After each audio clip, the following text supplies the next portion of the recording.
Republican county leaders in New York refusing to stop cooperating with ICE, setting up a legal battlefield with the Democrat-led state. The senior national correspondent Kevin Corke is live in D.C. with the new information on this. Kevin, good evening. Evening to you, Trace. The fight's on in the Empire State. As of the 25th of August, it'll be illegal to force local law enforcement to cooperate with ICE. Can you believe that?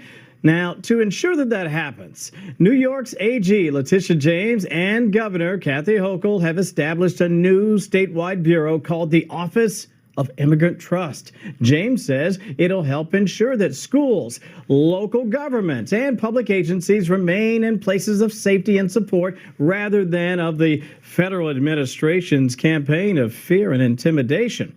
And for emphasis, the office is set to investigate agencies in these 11 counties in New York threatening legal action if they continue to cooperate with ICE. But GOP leaders in some of those counties say, laws be damned, they're going to keep working with ICE, period.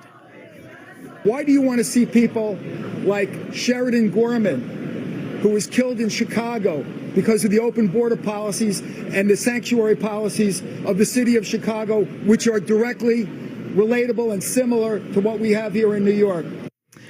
Now, in case you're wondering, Governor Hochul says her administration's already in court and they will stay there as long as it takes to ensure that the new law is upheld.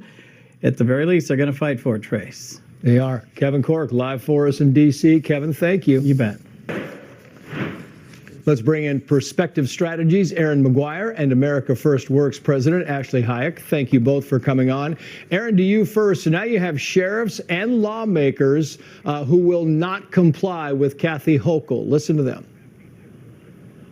Let me just assure the people of Rensselaer County, I have no intention of complying with that illegal order by Kathy Hochul and Letitia James. We will not comply. These people don't care about the safety of our communities, and that should be job number one for elected officials. So I'm discussing it with our lawyers for counties around the state.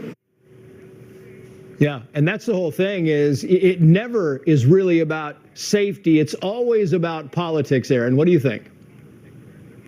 It is always about politics, and I'm a native of Rochester, New York, a New Yorker myself, and we've seen Kathy Hochul absolutely decimate the state. And what is she doing right now? She's vilifying law enforcement yet again and trying to use the judicial system against counties who are enforcing the laws of this nation. It's unbelievable. My sister is the district attorney of Wayne County, New York, Christine Callanan, and the sheriff of that county, Sheriff Milby, is out there saying not only will he not do this as well, because he knows the relationships he has built, his community has built with federal law enforcement, with ICE, but also the relationships that have been built and maintained with the migrant community. Kathy Hochul doesn't trust her own law enforcement to do their job appropriately. And it doesn't matter if it's illegal immigrants or criminals. She'd rather have them on the streets than protect the New Yorkers who left the state or who still want to keep their families there. I know that it's a state run by Democrats, but dang, I wish the New Yorkers would open up their eyes and say, we can do better and we deserve more, because Kathy Hochul is failing. Yeah, you just heard the pushback against Kathy Hochul, so now here's what Kathy Hochul said by summing it up this way. Let me be very clear.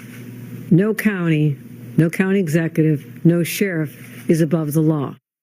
So nobody is above the law, Ashley, but you can certainly ignore federal law. It's fine. Right. What's interesting is when you become a public official, a public servant, you take the same oath to protect the people that you are serving.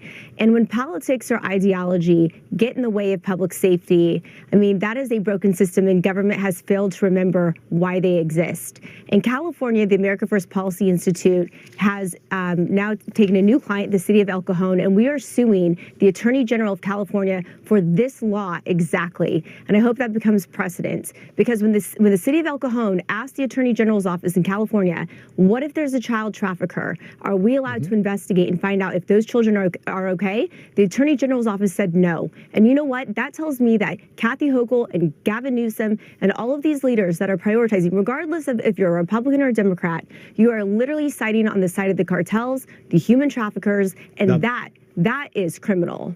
Yeah, always have.